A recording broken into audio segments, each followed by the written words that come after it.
새해 1월 이달에 어떤 책을 읽는 게 좋을지 이정수 서울 도서관장과 함께 얘기 나누도록 하겠습니다. 전화 연결돼 있습니다. 이정수 관장님 안녕하세요. 네, 안녕하세요. 이정수입니다. 네, 제가 모두의 이 책 제목은 살짝 얘기를 하긴 했지만 네. 네, 조금 더 비밀스럽게 이 책을 보면 이 동화 파랑새가 이제 떠오른다고 하고요. 네. 예, 어떤 책인지 좀 궁금해지는데 예, 소개를 좀 해주세요. 예. 예. 오늘 소개해드릴 책은 프랑스와 르로르의 쿠페시의 행복여행입니다. 네. 이 책을 선정한 이유는요. 2021년 새해에는 코로나19를 극복해서 친구도 만나고 여행도 다니는 일상을 되찾고 싶고 또 현재 어려운 상황에서도 좀 행복을 느껴보자는 생각에서입니다. 이미 읽어보신 분들이 많으실 텐데요. 아주 쉽게 쓰여 있어서 잘 넘어갈 것입니다. 네, 아주 쉬운 책이고 네. 이 프랑스의 이 정신과 의사죠. 네네, 이 맞습니다. 프랑스와 르로르가 지은 이 쿠페시의 행복여행. 네. 이 책을 기반으로 한 영화도 있었고요. 네. 특히 이제 법정 스님이 내가 사랑한 책들 목록에도 이게 나옵니다. 네. 예, 책 소개를 좀 해주세요. 네, 이 책은 말씀하신 것처럼 그 저자가 프랑스와 룰루르 이분이 파리의 한 대학병원 정신과 과장을 지낸 의사이자 심리학자인데요. 예. 이분은 그 현대인의 정신질환을 치유하기 위한 방법으로 글쓰기를 하였고 쿠페시의 행복여행을 비롯해서 인생여행, 사랑여행, 우정여행 등 시리즈물이 굉장히 많습니다. 대부분 베스트셀러가 되었고요. 쿠페시의 행복여행은 행복의 의미를 찾아 떠난 정신과 의사 이야기를 담은 책인데 네. 2002년에 프랑스에서 처음 출간된 이후에 12개 나라에서 출간되었고요. 우리나라는 2004년에 처음 선보였는데 현재 196세를 찍고 있어요. 그래서 베스트셀러인 동시에 스테디셀러입니다. 2004년에 이 번역이 된 뒤에 네. 아주 꾸준히 많이 팔리는 책이 바로 이 쿠페시의 행복여행. 네, 맞습니다. 이 행복여행이라고 그러니까 참 말만 들어도 요즘 같은 시대에는 참 기분이 좋아집니다. 쿠페시가 이 여정을 시작한 이유가 뭔지 모르겠어요. 네, 쿠페시는 파리 중심가에 진료실이 있고 굉장히 그 의사로서 성공적인 삶을 살고 있었어요. 예. 그의 진료실은 늘 사람들로 넘쳐났는데 그를 찾는 사람들은 많은 것을 갖고 있으면서도 스스로 불행하다고 생각하는 사람, 사회적으로 성공한 남자를 찾는 여자, 또 신의 목소리를 듣는다고 주장하는 남자, 또 사랑의 상처를 입어서 더 이상 미래를 내다볼 수 없게 된 점성가 등이 그런 다양한 사람들이 있었는데요. 어느 날 쿠페시가 자신은 어떤 치료로도 환자들을 진정한 행복에 이르게 하지 못한다 이런 사실을 깨닫고 자기 자신도 역시 행복하지 않다 이런 결론을 내리게 됩니다. 그래서 그가 무엇이 사람들을 행복하게 하고 또 불행하게 만드는지 알아내고 환자들을 치료해서 그 행복의 비밀을 찾기 위해서 여행을 떠나게 됩니다. 어떻게 보면 약간 좀 자전적인 이야기 같기도 한데요. 네, 맞습니다. 이 정신과 의사인 작가가 쓴 이 정신과 의사를 주인공으로 한 얘기입니다. 지금 뭔가 이제 특별해야만 하지 않을까 하는 생각도 들고요. 네네. 이 책에서 묘사된 이 행복 여행만의 특징은 어떤 게 될까요? 보통 우리가 여행을 떠난다고 하는 것은 일상에서 벗어나서 낯선 곳에서 사람을 만나고 경험하는 것을 통해서 어떤 깨달음이나 아이디어를 떠올리게 되는데요. 네. 쿠페시도 마찬가지로 여행을 하면서 행복의 비밀을 얻고 싶어 했습니다.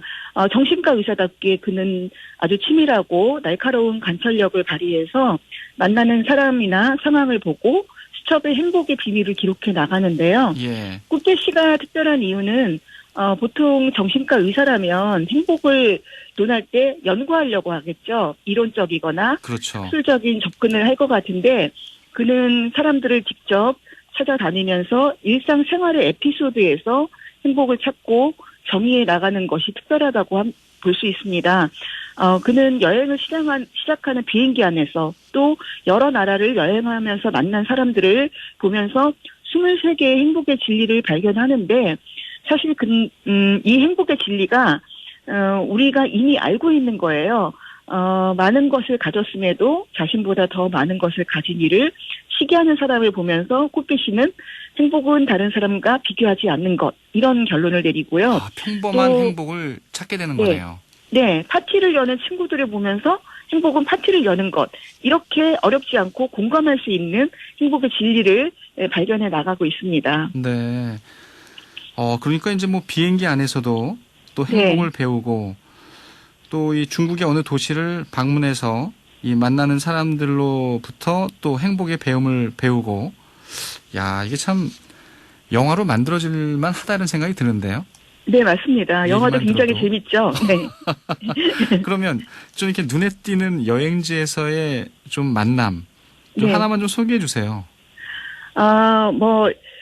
이 꽃배 씨가 중국이나 뭐 아프리카나 미국으로 짐작되는 그런 도시들을 쭉 다니면서 여행에 관련된 것들을 이렇게 기록을 해 나가는데요. 예. 사실 이 책에서 인상 깊게 볼 수 있는 것이 꽃배 씨가 중국의 한 노승을 만나게 되는 거가 이렇게 쭉 나옵니다. 책 중국에서 스님을 52쪽에도 만나네요. 있고.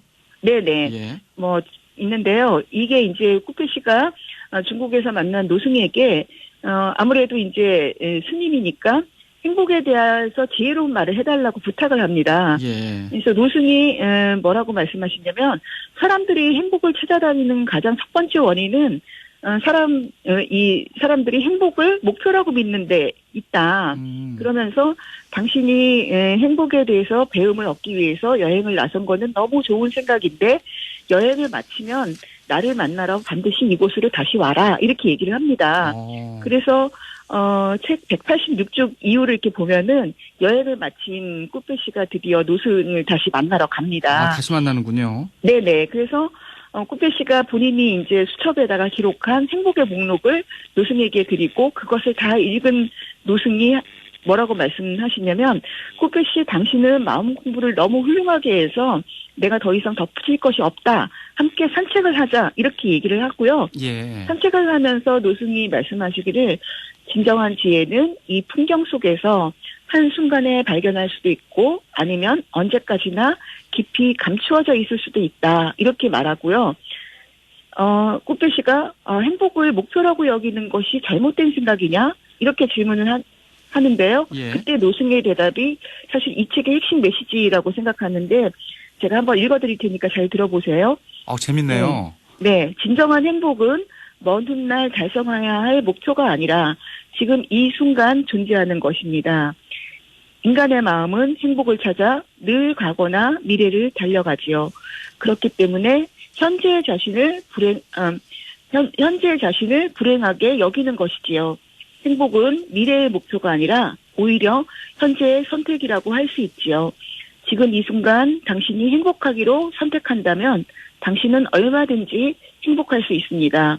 그런데 안타까운 것은 대부분의 사람들이 행복을 목표로 삼으면서 지금 이 순간 행복해야 한다는 사실을 잊는다는 것입니다. 이것입니다. 네. 이 책을 읽어주시니까 저도 모르게 이렇게 조용히 듣게 되네요. 네.